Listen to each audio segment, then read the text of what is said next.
What is going on, guys? Welcome back to the channel. Critical Overlord here. So we're actually going to be talking about WWE in this video here today. I put out a post a couple days ago saying that if Bray Wyatt returned, I would make a video. And after weeks of speculation and obvious, I would say, confirmations from the misdirect attempts from WWE, the White Rabbit mystery has been solved and Wyndham Rotunda, aka Bray Wyatt, has indeed returned to the company. Now, I will say that this was one of the best returns I've seen in recent memory in terms of just the crowd pop.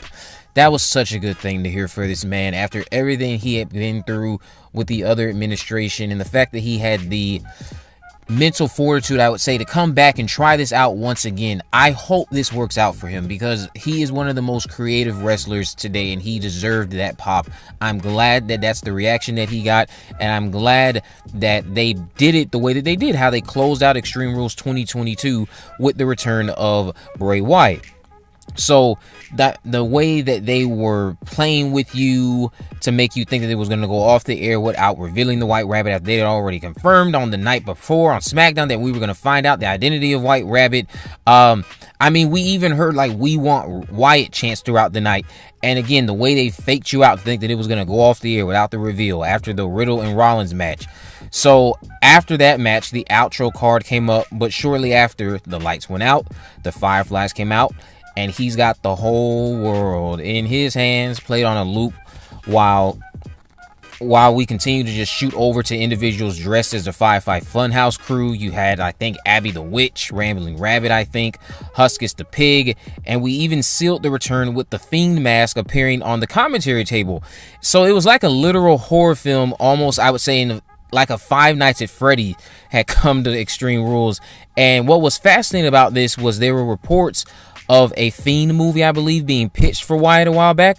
I'll say this: if Bray is able to flex the creativity we know he has under this new administration, then I'm all for a Fiend movie. Now, he did not return as the Fiend, which I know was very disappointing to a lot of people, but during this whole return, this last sequence of Extreme Rules 2022, Wyatt eventually made himself known at the pay-per-view by walking through a door, carrying his signature lantern before he blew it out. Now, the mask he was wearing, I've seen people make this reference, and I was thinking the same thing. Scott Derrickson, if you saw that, I'm curious, was Bray Wyatt a fan of the Black Phone? Not that it was the exact same, but I think Bray Wyatt might be a fan of the Black Phone and a fan of that grabber character.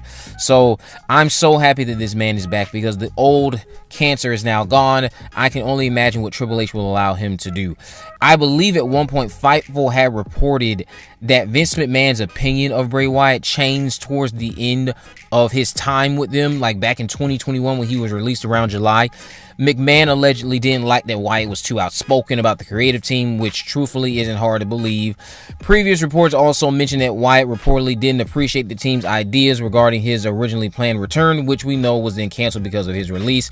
McMahon reportedly will also shout derogatory things to Wyatt over his body due to Wyatt being outspoken, no doubt. That's what I'm assuming. So I can't tell you enough how happy I am for Vince to be gone, because someone like Wyndham, he cannot operate at his maximum potential with a fool like that running around in charge. This man, if I remember correctly, thought some folks on the roster were what he called too pro wrestling after that botched, horrific Hell in a Cell match between Rollins and The Fiend. Too pro wrestling? I thought that's what we were watching, bro. Like, comments like that are exactly why this man's removal was for the best. He was completely out of touch. Vince McMahon, we can be thankful to him for a lot of things, but it doesn't even matter how he got out of the office and how he got out of the position of power. The fact that he was on his way out was all that anyone cared about. And the minute those reports and allegations came out, I was holding on to hope that he would just be gone, because the product has been suffering for quite a long time. People like Wyndham Rotunda were not able to completely, again, flex the creative ability that they have with this fool in office. You know, showing up to Raw, ripping up screenplays, showing up to all these shows prior to them starting, ripping up all these things that the creative team had come up with. It's like, at this point, why do you have a creative team? All in all, Vince McMahon was only interested in getting a show that Vince McMahon liked. He didn't care if you liked it or not. As long as he was happy, that's all that mattered to you. That's why a lot of the shows were so terrible. I appreciate how everything tonight on Extreme Rules, basically every match had a story behind it. They weren't just thrown together last minute. Everything felt like a feud was there. Extreme Rules was actually extreme for once in quite some years. So his absence is for the best. Imagine having a problem that someone wants to actually put on a good show, so you make a fool out of them for standing up for their character and the creative process for said character. Like, it's just completely ridiculous. The arguments of him not being able to wrestle also are nonsense. I've seen that tossed around so many times. Wyndham has displayed that he is very talented in the ring, and the one match I know many people will use as a reference is that 2014 match he had with Daniel Bryan. I believe it was at Royal Rumble.